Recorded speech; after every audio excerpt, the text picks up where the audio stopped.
ก็มาเบิ่งกันเนาะการเอาอย่างไรเขาบ่ได้คันน็อตเนาะเบิ่งว่ามันสิได้บ่นี่เบิ่งเนาะ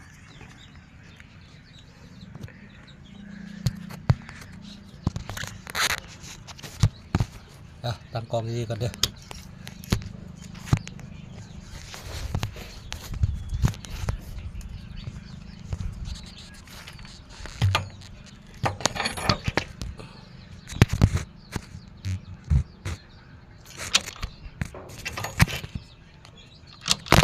ไง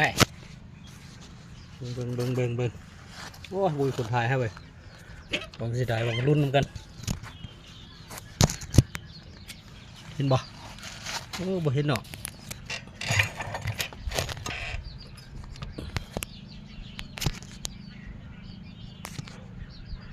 เห็นบ่บัดนี้เบิ่งเด้อมัดซอสแบบนี้เนาะลองเบิ่งว่ามันสิได้บ่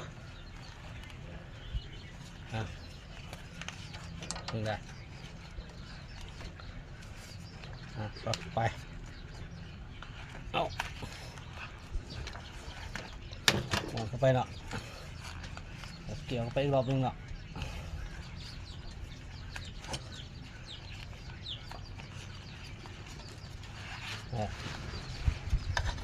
หมุน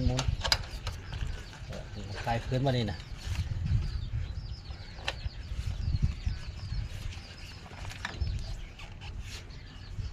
โอ้เข้าได้แหบ่คุณนะสุดยอดเลย